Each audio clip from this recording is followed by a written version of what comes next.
The following is a special presentation of Tony Curry Radio. From hot dogs to cool kitties, this is Darkside of the Pooch. Welcome back to another Dark Side of the Pooch. He is my good friend. He is my Pooch. He's on the left-hand side of the screen here. I'm Tony Curry, Dr. Rab Stewart, Rossbridge Animal Hospital, 208-0301. We hope you're doing extremely well. It's a hot one out there, my friend. Hope you're keeping all the dogs hot and the kitties cool. How are you doing, man? I'm good. Yeah, we got we're being sure that everyone's behaving. Good. Looking at my command center right now, and Good. yeah. Oh, yeah, awesome. Getting lots of emails, obviously, on Frisco Dog, which you've talked a lot about. It's been incredibly therapeutic for me here the last several weeks, but he is doing very, very well. His belly is huge. I'm hoping that is not fluid, but he's eating a lot. I mean, he'll eat pretty much all day if I allow him to. I'm not going to. Feeding him twice a day. But he's We're gonna pull that fluid out. We're gonna pull that fluid out if it's still there in a couple weeks. He's now getting up and downstairs, and every day is better than the day before. So I mean, I cannot complain. So we'll give you an update on that next week on next week's show. But he seems to. He appears that he can make it. I think we got him figured out. I think we got him figured out. I think we're gonna make it. Also, the big show brought to you by Sasquatch Toys and Comics. They do all kinds of really cool toys, any comics from the 60s, 70s, 80s, 90s, and any toys that are unopened, Battlestar Galactica, Star Trek, any of the type of stuff, Legos. They've got it all down there at Sasquatch Toys and Comics down there in Citation Lane, and also Ed's Pet World, which has been in business. When we started this show, they were in business for 47 years. It's now 50 years. So any type of exotic pet you want to get your hands on. I mentioned I've got a chinchilla from down there. I've got my gerbils, my guinea pigs, tarantulas, bearded. Every time I say bearded, I want to say bearded clams. Bearded dragons, not bearded clams, but they got bearded dragons. Is a bearded clam a thing? Yeah. Is it a euphemism? Yes. Okay. Yeah. After the show, maybe on the work computer, pull up bearded clams.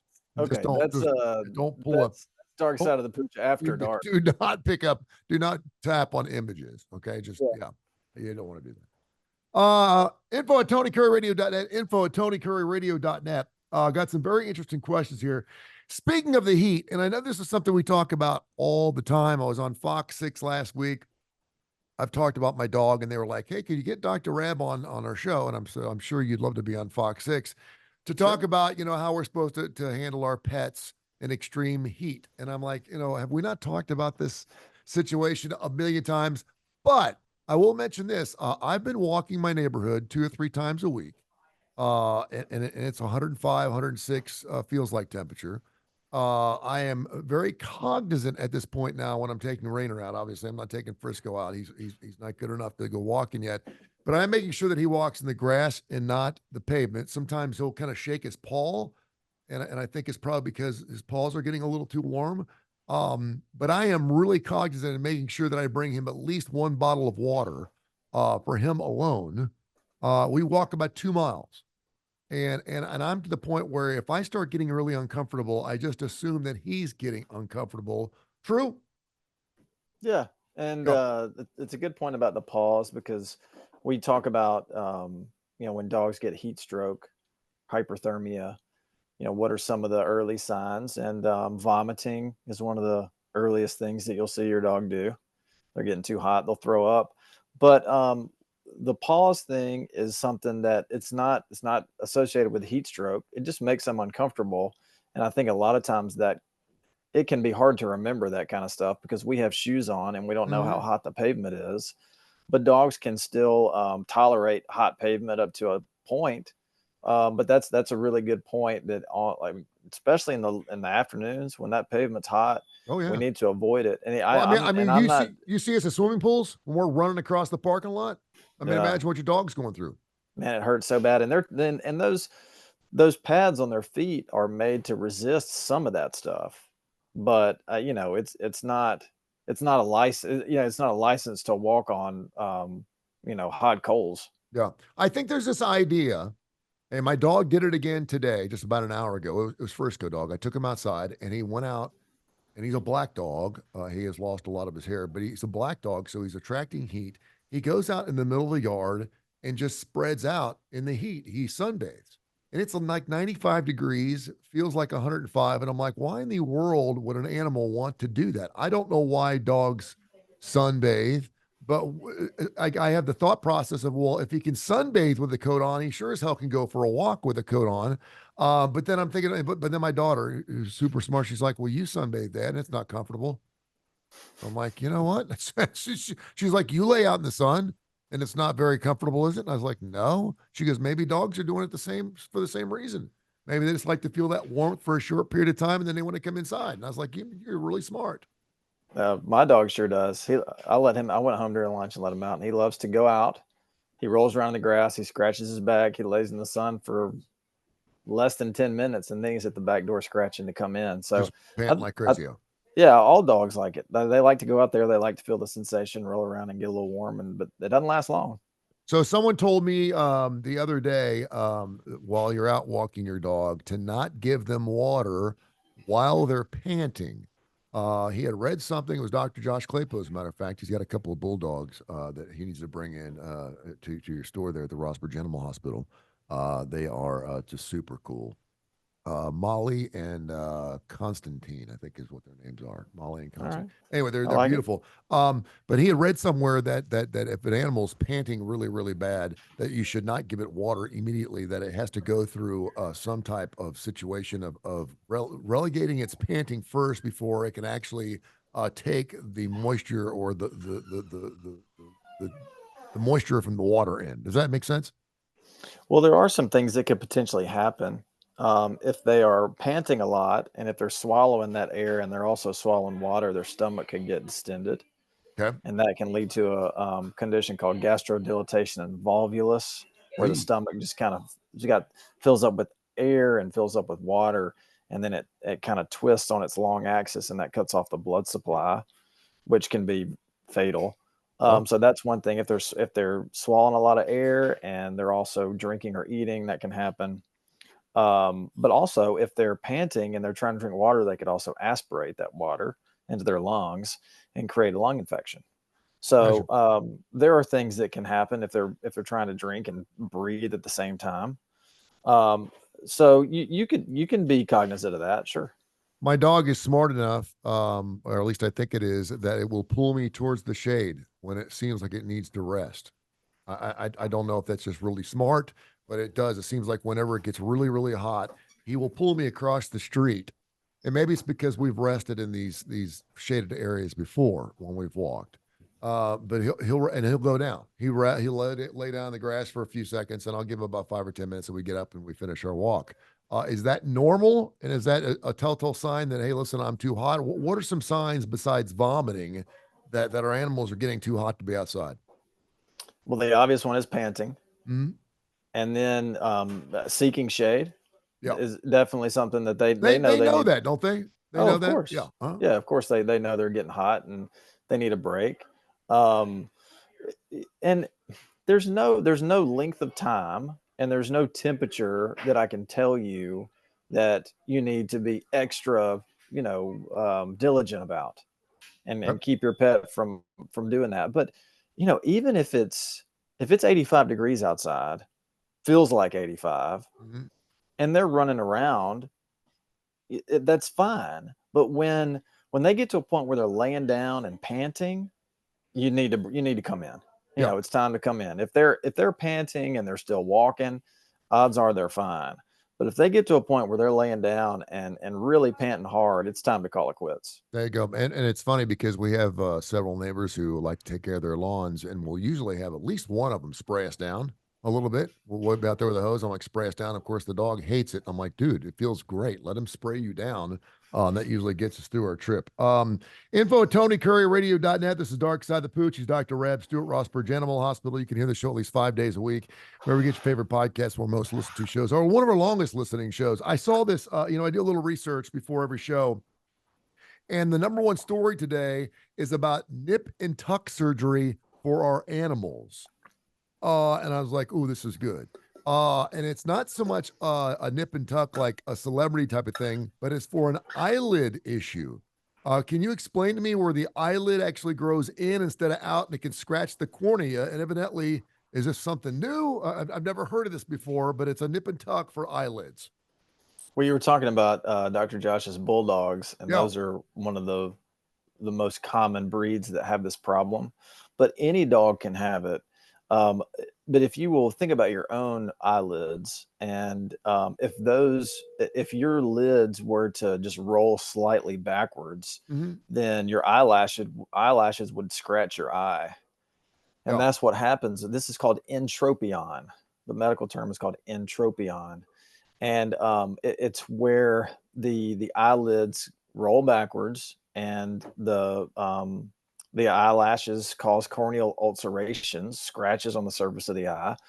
And so to repair it, you remove, it depends on how severe the condition is, but you remove a little bit of skin below the lid if it's the lower lid, or above the lid if it's the upper lid. And then you sew those two cut edges together, and then that will pull down the lid. It will roll it back out. Wow. So what causes a lid to roll the wrong direction? It's just something that happens, or it's part of the It's breed? just something they were born with. It's a conformational, congenital deal. And a lot of times with young dogs, we give them time to fully mature and grow, because as their head gets bigger, a lot of times it will stretch that skin, Yeah. and the entropion will either improve or it will resolve. All right. Info at TonyCurryRadio.net. These are all things that I've kind of seen over the last couple of days. I cannot believe it, but my kids are going back to school on August 8th, which is ridiculous. It's way too damn early. We're supposed to go on vacation that week, but you know what? I see how my dogs enjoy having my kids over. I'm divorced, and so I have a 7 on 7 off. And every other week, much like myself, I have to acclimate myself to the new schedule.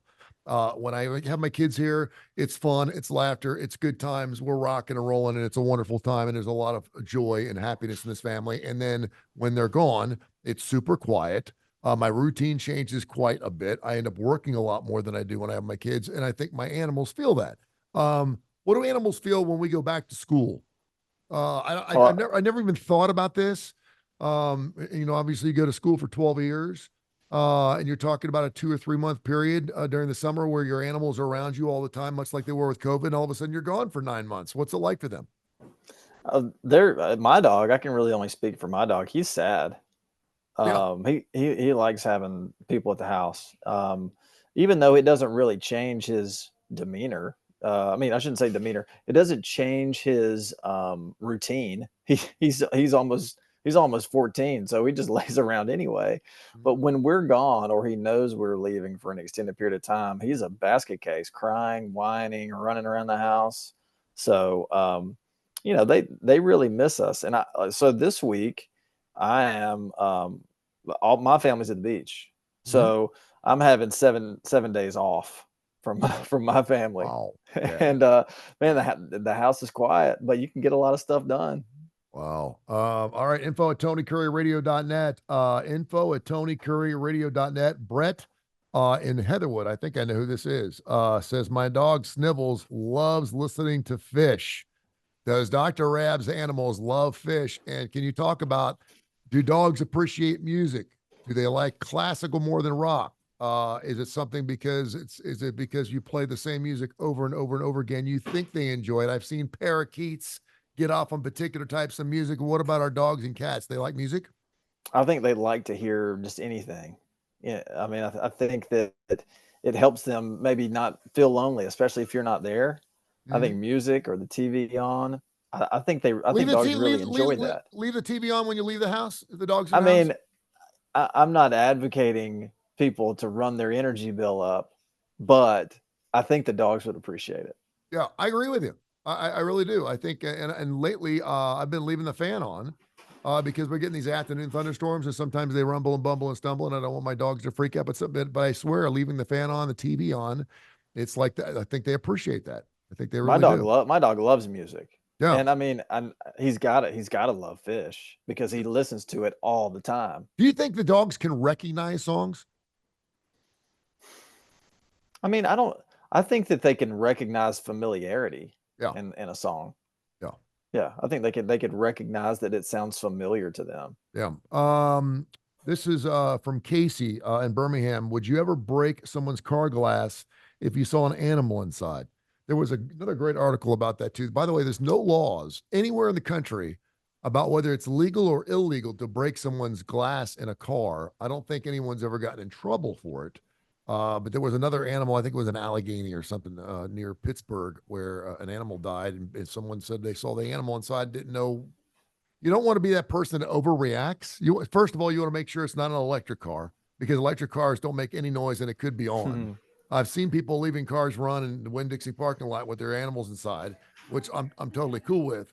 But if I do walk to the parking lot and I see an animal in there and the windows are rolled up or even they're rolled down a little bit and the car is not running, would you take it upon yourself to break the glass, or would you call the cops first? What would you do?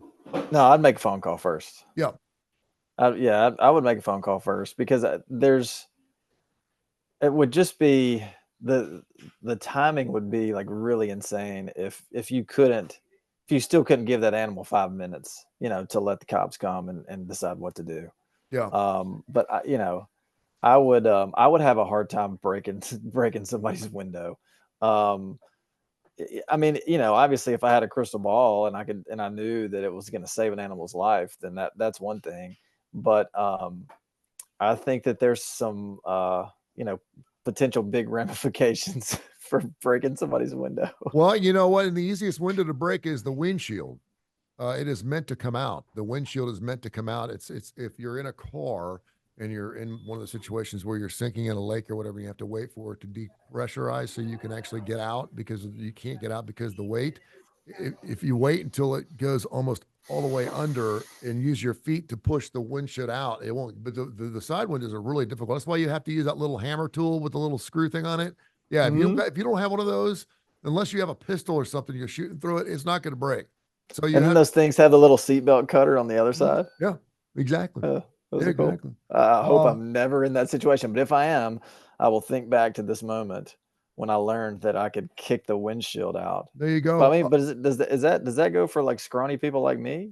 I mean, yeah. There's an easy way. I mean, as long as you stick your butt up against your seat and push, I mean, you'll have some torque there, But it's like having a baby. Put your butt up against your seat and push. You can actually push a windshield out pretty easily with your feet, and that's that windshield company that comes out and does those things. They pop those off pretty easy. All right, info at TonyCurryRadio.net. Before we find out what's going on at Rossbridge Animal Hospital, 208-0301, RossbridgeVet.com. One final question here. Sheldon in Mountain Brook says that he's been in a couple of code brown situations this year in public pools. Is it bad to swim in fecal-filled water from your animals? Great question. I've been at pools where I've seen, the baby Ruth float by. You're like, okay, and they got to shut the pool down. It's Caddyshack, right? And they have to close the pool down for like 3 or 4 days and scrub it. If a dog jumps in and poops in a pool, any big deal? What does Carl say when he picks it up in the movie? He just sniffs it and takes a bite. I don't know. I forget. It's no big deal. It's no big deal. I mean, yeah, you can get probably the most common thing you would get is you can get pink eye. You get, if you can get pink eye from code brown. Yeah, well, yeah, it's just fecal material, and the bacteria is in that. It's no different. Why? No, hold on. Why pink eye? What's that have to do with the eyeballs? Because if you get contaminated water, like if you have water that's contaminated with feces and you get that in your conjunctival area, it can give you pink eye. Really? I was not aware of that. That's how people get pink eye. Really? Yeah. Now I know it's highly contagious, correct? Yeah, because that bacteria will populate that tissue. So when someone gets pink eye, they're getting it from fecal matter? In a lot of cases, not always. It's not always that, for sure. Yeah. But that is one way you can get it, no doubt. So I'm asking you the question then, if I get pink eye and there's a good chance it's coming from fecal matter, how in the world would I possibly get fecal matter in my eye? Picking up dog poop in my eye, or just it's somehow on your hand. Man. That's crazy. I did not know that. I learned something new here in Yeah, Darkside. well, of pink Pooch. I pink like has a that. pink has a bacteria. It's it can be viral too. And I want to, it's not always bacteria. You can have viral conjunctivitis, bacterial conjunctivitis, and Is there? conjunctivitis is pink eye. Yeah. Is there any other things that can happen to a human being if they're swimming in a pool with a dog turd? I mean, if they and look, I mean, this fecal matter would be so diluted in a large pool Yeah. that you probably get nothing from it. We're just talking about what the possibilities are. Yeah.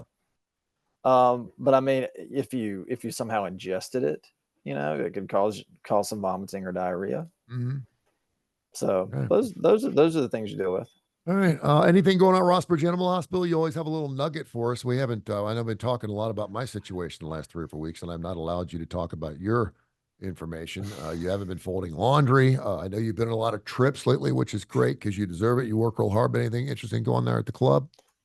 We have kind of a somewhat of a mystery Oh, that we will sometimes these things turn out to give you some information, but sometimes they don't.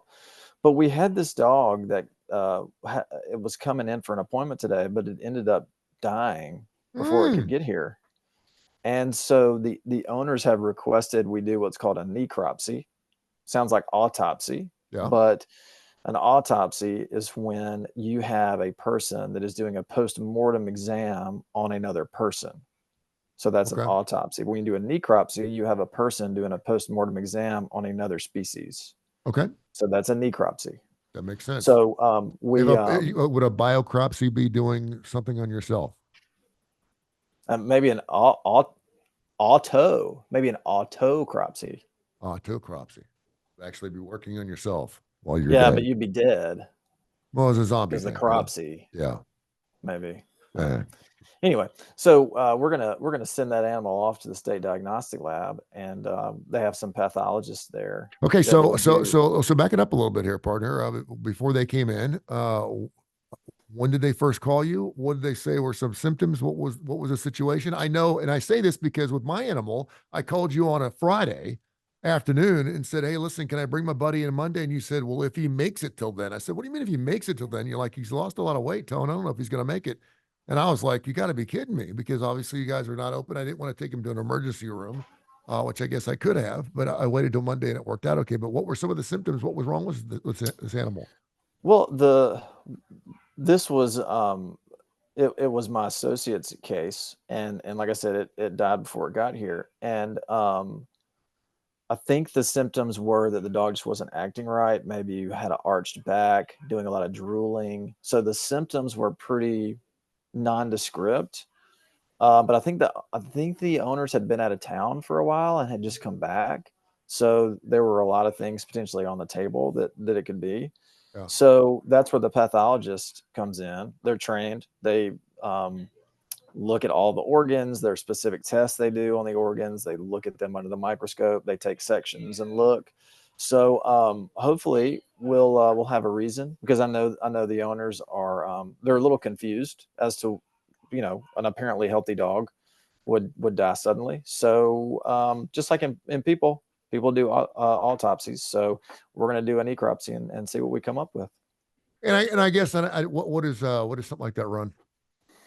Well, so the state diagnostic lab is really reasonable in their Yeah. in their price. You would be surprised. It's under $100. Is there any your is there any reason to have a necropsy done that would have something to do with furthering of any type of disease or anything with anyone around? In other words, is there something where you go, "Oh my gosh, I'm glad we did this because it could affect our other dogs or affect someone in the family," or is it purely just we want to know what happened? both. So I'll give you right now.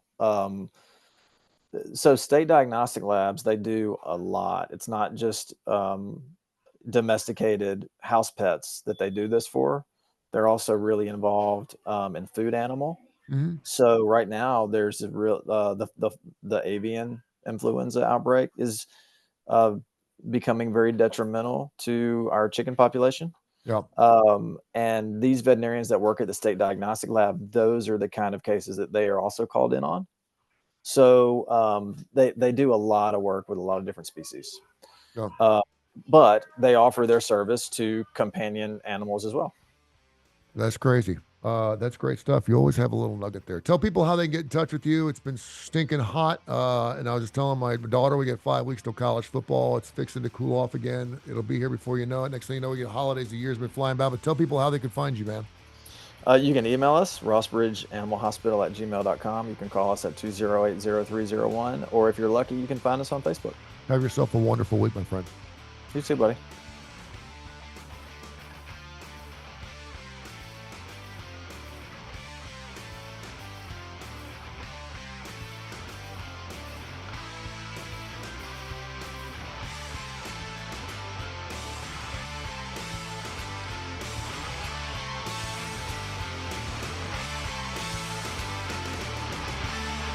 This has been a special presentation of Tony Curry Radio.